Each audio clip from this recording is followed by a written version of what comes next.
Então vamos unir os nossos pensamentos neste momento, os nossos sentimentos, rogar a Deus, permita, possamos estar todos sintonizados com as energias que emanam do alto, para que os nossos corações e as nossas mentes estejam receptivos à mensagem que iremos trazer essa noite.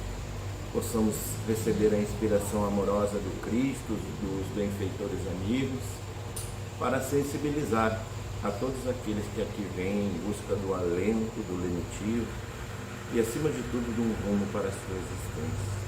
Rogamos a Jesus, permita a Ele a inspiração necessária e rogamos também a sua permissão para iniciarmos as nossas atividades. E assim seja. Não poderíamos iniciar esse nosso bate-papo sem antes trazer a nossa fraternal abraço à direção que assume os rumos da Casa Mãos Unidas, esse pequeno ponto de luz que se instalou aqui na Vila de Isabel, nos cantos da nossa cidade.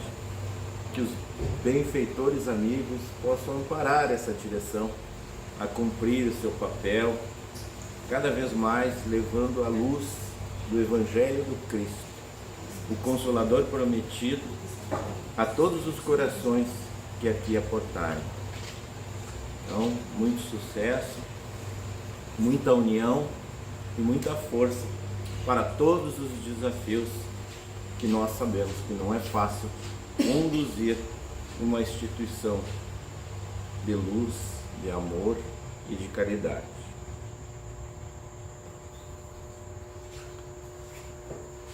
Quando convidado pela nossa querida Isabel para apresentar um tema aqui,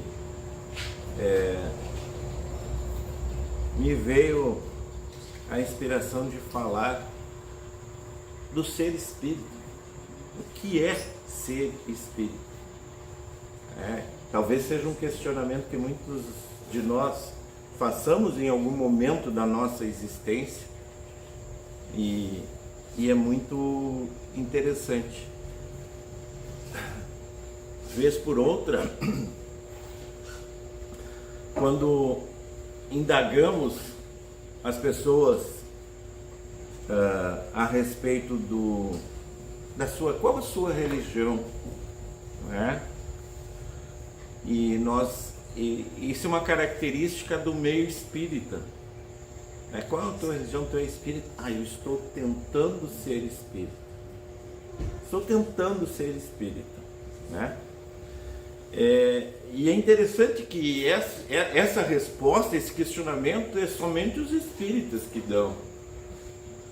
Porque nós vemos as correntes, os nossos irmãos de outras correntes religiosas, de outros pensamentos filosóficos, que eles não têm medo e não têm receio nenhum em dizer: eu sou católico, eu sou evangélico, eu sou umbandista e assim por diante. E às vezes a gente se agarra numa falsa modéstia, querendo, eu estou tentando ser espírita, como se a própria doutrina espírita nos cobrasse uma perfeição que nós ainda estamos tão distantes de alcançar, pois vivemos num mundo de provas e expiações. Então, desde já, a perfeição para nós ainda é uma quimera, né? Mas a gente vai conversar um pouquinho sobre o que o Allan Kardec classificava os adeptos da doutrina espírita. Kardec, ele rotulou, classificou, pois foi ele que trouxe o termo espiritismo, todos aqueles que aceitam os preceitos da doutrina espírita são chamados de espíritas ou espiritistas. Então, se nós temos a consciência, se a gente conheceu os preceitos principais da doutrina espírita, vamos citar alguns: a comunicabilidade dos espíritos, a multiplicidade dos mundos habitados, né? A reencarnação, a comunicabilidade dos espíritos do mundo físico com o mundo espiritual. E nós tomamos isso como base para o nosso pensamento, então nós temos que aceitar essa classificação. Mas Kardec, ele como pedagogo, didaticamente, ele classificou. Primeiramente, em primeiro lugar, os que simplesmente creem nas manifestações dos espíritos, os que consideram o espiritismo uma série de fatos, apenas uma série de fatos mais ou menos curiosos, são os espíritas experimentadores. Aqueles que se detêm no fenômeno, acham maravilhosa a mediunidade, admiram o que os espíritos fazem, são chamados os espíritos de superfície. A segunda categoria é a categoria dos espíritas imperfeitos. Esses vão um pouquinho além dos fatos, né? Eles compreendem a parte filosófica da doutrina e admiram o aspecto moral que o espiritismo nos traz. Mas continuam a ser o que sempre foram. Olha que interessante. Compreendem a doutrina, admiram a moral espírita, né? Mas continuam ciumentos, invejosos, avarentos, ociosos. Admiram as mensagens, se extasiam com as palestras e exposições espíritas. Muitas vezes, quando é um palestrante famoso, vão lá pegar um autógrafo, tirar uma foto junto, com entusiasmo, com aquela, vamos dizer, aquela vontade, né? Mas não se modificam em nada a sua conduta. Trabalhar na casa espírita, servir ao próximo, renunciar aos prazeres de forma alguma. Quando são convidados para exercer alguma atividade na casa, as pessoas às vezes dão uma desculpa, não posso, não tenho tempo. Passam anos frequentando o centro espírita, compram um livro. Que capa bonita esse do Clube do Livro, agora como está bonita essa capa aqui. Mas não se deixam penetrar pela intimidade da doutrina. Nadam simplesmente na superfície. São os que entram na doutrina, porém não permitem que a doutrina se achegue aos seus corações, que faça a transformação que deve ocorrer quando abraçam a causa da doutrina espírita.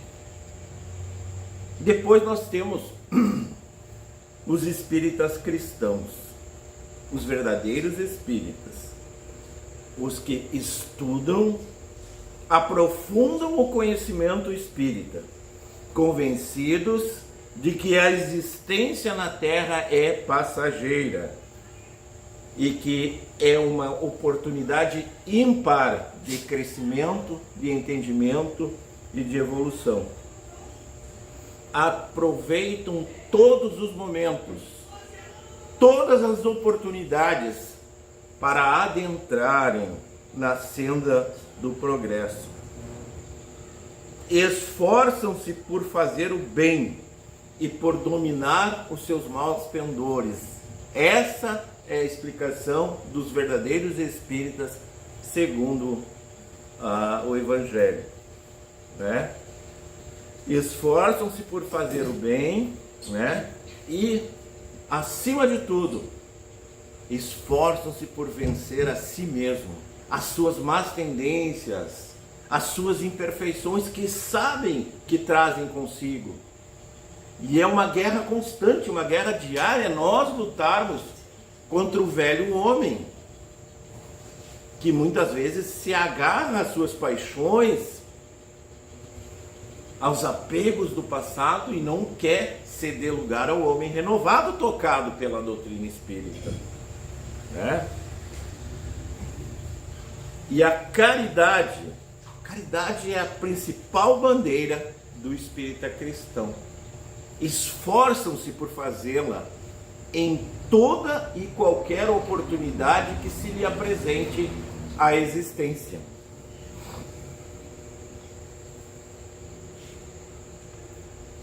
Kardec ainda traz os espíritas exaltados, também uma categoria de espíritas. Esses aceitam tudo que vem dos espíritos sem exame e sem verificação. Olha que aspecto interessante, pessoal.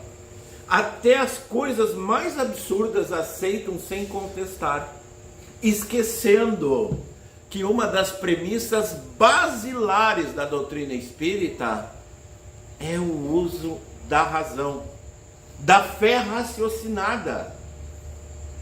Os espíritos nos aconselham de que é preferível rejeitarmos 10 verdades do que aceitarmos uma mentira dentro dos seus postulados. Daí a nós, espíritas, a fazermos essa verificação, passarmos tudo pelo crivo da razão. Seguindo ainda, os espíritas exaltados também são esses que consideram tudo obra dos espíritos.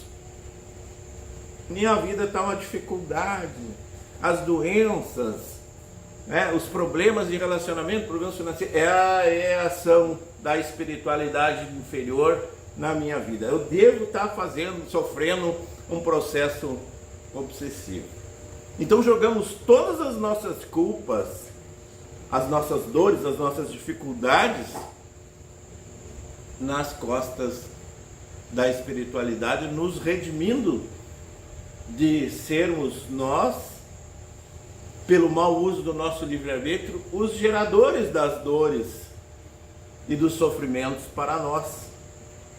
O Evangelho é muito categórico em afirmar nas causas atuais das aflições, quando nos reporta que muitas vezes, não na maioria das vezes, pelo mau uso do nosso livre-arbítrio, nós colhemos as dores daquilo que plantamos. Graças à sua confiança cega, esses espíritas exaltados, que são iludidos facilmente e muitas vezes explorados por espíritos mistificadores e também por homens de má fé. Isso é um exemplo interessante, que eu conheci uma casa espírita, onde me chamou a atenção que o diretor da casa disse que iam mudar a sala da mediúnica. Eu digo, mas por que vocês não mudaram ainda? Porque nós estamos pedindo permissão para o mentor da casa. Como se eles intervissem e tivessem ação nas questões meramente burocráticas. Como se a casa aqui, Mãos Unidas, tivesse que pedir permissão à espiritualidade para saber quem vai gerir a casa. São aspectos absurdos que, infelizmente, nós vemos ainda no meio espírita, e faz com que muitas pessoas sejam levadas pela sua ignorância. E muitas vezes os ataques que vêm à doutrina é em função desse tipo de espíritas. Nós devemos trabalhar, meus irmãos, para alcançarmos, ou pelo menos termos a consciência de sermos aqueles que buscam a transformação do nosso eu. Tocados pela mensagem da doutrina espírita, que nós possamos fazer essa revolução interior. Não querer modificar o meu irmão, porque isso não está na minha alçada. Mas a grande ação transformadora deve ser de cada um de nós, tocados pela luz dessa doutrina tão esclarecedora, buscar a transformação tão importante no nosso íntimo. A tão apregoada pela doutrina espírita, a reforma íntima. E o que é reforma íntima? É transformar aquilo que precisa ser mudado. Tem um grande cientista, do qual eu admiro muito, da humanidade, Albert Einstein, que nos falava que insanidade é repetir sempre as mesmas coisas e querer resultados diferentes. Nós não vamos alcançar resultados diferentes fazendo as mesmas ações. Se tocados pela doutrina espírita, façamos essa transformação dentro dos nossos corações. E não precisaremos, de forma alguma, mostrar para as pessoas quanto que nós nos modificamos pela doutrina espírita. As pessoas vão notar, as pessoas vão perceber: fulano se tornou espírita, como ele está mudado, como ele está diferente, como se tornou uma pessoa melhor. É essa a transformação que as pessoas precisam enxergar em nós. Um dos grandes seguidores de Jesus, Francisco de Assis, fazia uma referência, fazia um conselho a todos os seus seguidores, para que nós divulgássemos o Evangelho do Cristo e, se necessário, usássemos as palavras, que fôssemos todos cartas vivas do Evangelho de Jesus. Então, o que é ser espírita em essência? Ser espírita não é ser nenhum ser religioso, é ser cristão. Não é ostentar a crença, é vivenciar uma fé sincera. Não é ter uma religião especial, é de ter uma grave responsabilidade. Não é superar o próximo, é superar a si mesmo. Não é construir templos de pedra, mas transformar o seu coração num templo eterno. Ser espírita não é simplesmente aceitar a reencarnação, é compreendê-la como manifestação da justiça divina, caminho natural para a perfeição. Não é só comunicar-se com os espíritos, porque todos, indistintamente, comunicam-se com os espíritos, mesmo sem saber. É comunicar-se com os bons espíritos para se melhorar e ajudar aos outros a melhorar também. A respeito desse tema, Kardec nos questiona a espiritualidade. Podem os espíritos influenciar nas nossas vidas, nos nossos atos e pensamento? E a resposta é taxativa: muito mais do que imaginais. De ordinário são eles que vos governam. Então essa comunicação, ela acontece, quer nós queiramos ou não. E com quem nós iremos nos comunicar? Qual o nosso padrão vibratório? Qual os nossos pensamentos dominantes? Nós vamos eleger se vamos estar ligados à espiritualidade elevada ou se vamos estar com aqueles ainda ignorantes e empedernidos no mal. Ser espírita não é consumir as obras espíritas, importantíssimas, principalmente as obras básicas e as obras complementares. É transformar os livros, as suas mensagens, em lições vivas para a própria mudança. Sem vivenciar é o mesmo que dizer sem fazer. Lemos livros maravilhosos, assistimos palestras maravilhosas. Hoje as mídias sociais estão aí, acesso a todo mundo. Mas de nada adianta nós assistirmos as palestras, lermos livros maravilhosos e não aplicarmos o que nós aprendemos no nosso dia a dia. Se nós mudarmos 1% ao dia, 1% ao dia, no final do ano, quanta transformação a gente conseguiu fazer na nossa jornada, né? E agora é o momento, estamos começando os primeiros passos desse ano, né? Então nos propormos a fazer essa interação, essa mudança. Ser espírita, esse aspecto é bem interessante, não é se internar no centro espírita, né? Fugindo do mundo para não ser tentado, é conviver com as situações lá fora da casa espírita, porque aqui dentro todo mundo é bom, todo mundo trata o outro bem, né? Meu irmão, minha irmã, por favor, com gentileza, envolvido no clima maravilhoso que os benfeitores já preparam antes da nossa chegada, né? O espírita consciente, ele é espírita no templo, na casa, na rua, no trânsito, na fila, no telefone, sozinho no meio da multidão, na alegria, na dor, na saúde e na doença. Em todos esses momentos, nós devemos ser testemunhos vivos da doutrina que nós abraçamos. Ser espírita não é ser diferente, é ser exatamente igual a todos, porque todos são iguais perante Deus.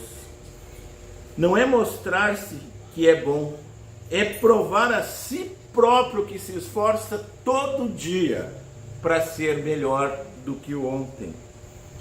Porque ser bom, ser correto, ser ético é dever de todo cidadão consciente. É dever nosso. Eu não estou fazendo nada demais. Anormal é não ser uma pessoa boa, ética, decente. Esse é o anormal. Ser espírita, meus irmãos, não é curar ninguém, é contribuir para que alguém trabalhe para a sua própria cura. Acho muito interessante esse aspecto, que muitos de nós chegamos às vezes alquebrados na casa espírita, como diz, arrasados na casa espírita, tentando aqui, e a gente vê muito isso, uma fórmula mágica para as minhas dores e para os meus sofrimentos. E numa casa espírita como o Mãos Unidas, ética, moral e decente, nós vamos encontrar irmãos que vão nos apresentar as ferramentas para que nós façamos a transformação na nossa vida, para que nós sejamos os arquitetos da nossa mudança. Não existem fórmulas mágicas, mas existem consciência e mudança de atitude.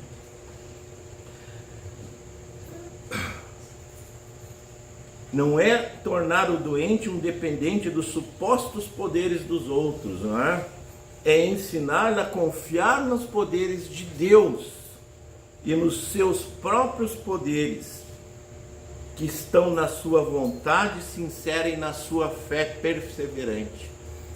Não há como a gente não recordar Jesus quando fazia os ditos milagres. Jesus jamais atribuiu a ele nada do que ele fez. Qual que era a mensagem final após a cura? Vai em paz, a tua fé te curou. Então nós somos os agentes da nossa cura. Nós somos os agentes transformadores da nossa vida. Basta que a nossa fé seja inquebrantável. Ser espírita não é consolar-se em receber, é confortar-se em dar. Porque pelas leis da vida é mais bem-aventurado dar do que receber. Não é esperar que Deus desça até onde nós estamos, é subir ao encontro de Deus, elevando-se moralmente e esforçando-se para ser sempre melhor. Não nos cobremos, meus irmãos, uma perfeição da qual nós ainda estamos muito distantes. Eu diria que imensamente distantes. Mas tocados por essa mensagem que a doutrina espírita nos traz, nós podemos dar os primeiros passos na nossa transformação. O homem melhor começa hoje, começa com o primeiro passo, começa com a conscientização daquele aspecto que eu preciso mudar. A doutrina espírita não nos obriga a nada, mas coloca nas nossas mãos toda a responsabilidade da mudança, da transformação, sabendo que os benfeitores estão sempre ao nosso lado, desde que nós elevemos o nosso padrão e busquemos essa sintonia com aqueles que querem nos ajudar.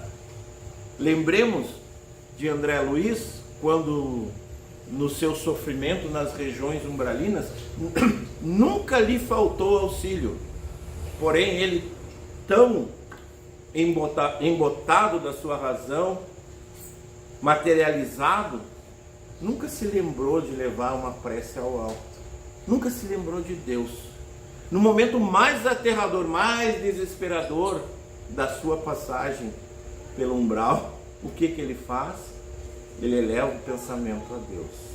E aí sim, consegue perceber aquele auxílio que sempre esteve ao seu lado. Sempre esteve ao seu lado. E os benfeitores conseguem resgatá-lo. Para nós nos encaminharmos para o encerramento, eu vou trazer uma mensagem do livro da Esperança,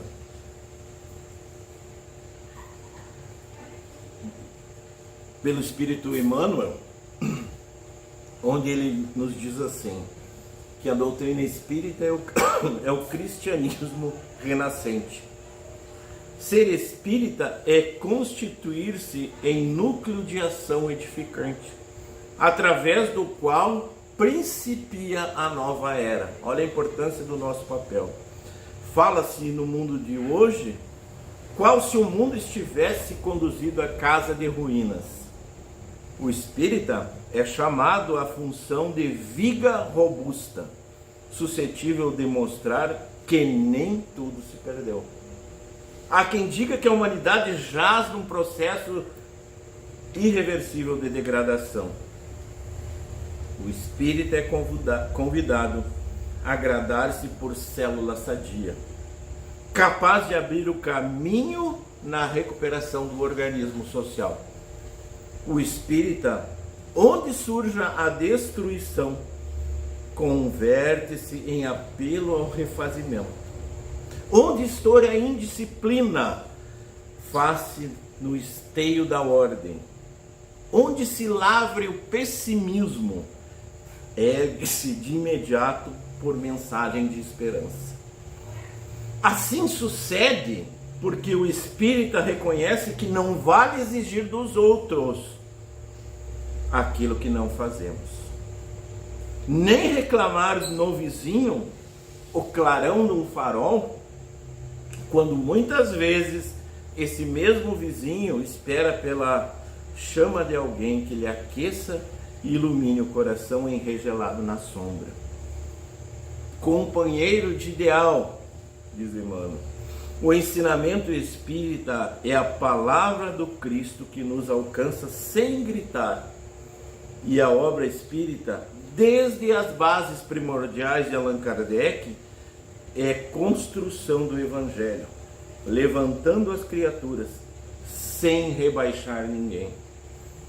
Então, trabalha servindo, cônscio de que cada um de nós é o agente da propaganda de si mesmo, no trabalho da redenção humana, que não nasce da violência, e sim da verdade do amor, no toque fraternal de espírito para espírito.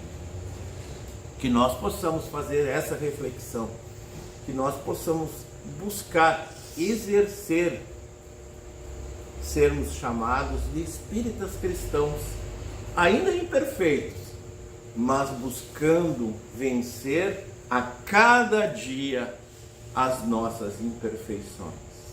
Muita paz e obrigado pela atenção de todos. Vamos unir os nossos pensamentos mais uma vez, convidando a ação providencial do amigo de todas as horas, o Cristo querido. Permita Ele, neste momento, sejamos envolvidos nas luzes do seu coração amoroso. Possamos estar com as nossas mentes e os nossos corações em clima receptivo, para que os benfeitores amigos nos envolvam, trazendo esses eflúvios de luz, de amor, de saúde física e espiritual. Essa energia possa penetrar na intimidade dos nossos corações, possa atingir o núcleo de cada célula orgânica, convidando-a para o equilíbrio e refazimento. Que essa energia do amor do Cristo possa trazer também para todos nós a harmonização espiritual, equilibrando todos os nossos centros energéticos, removendo todas as energias deletérias, todos os miasmas, tudo aquilo que acumulamos pela nossa invigilância, pela nossa falta de fé. Amigo Jesus, fortaleça a nossa determinação de mudança, de deixarmos de lado o homem velho cheio de orgulho, de egoísmo, de vaidade, para que possamos, tocados pelas luzes do Consolador que tu nos prometestes, alcançar um novo homem, renovado na fé, mais fraterno, mais caridoso, seguindo as suas pegadas, como um farol luminoso, a nos apontar o caminho que leva ao nosso Pai maior. Te agradecemos por essa oportunidade, Senhor, e te pedimos humildemente que seja conosco, hoje e sempre. Muito obrigado, Senhor. E que assim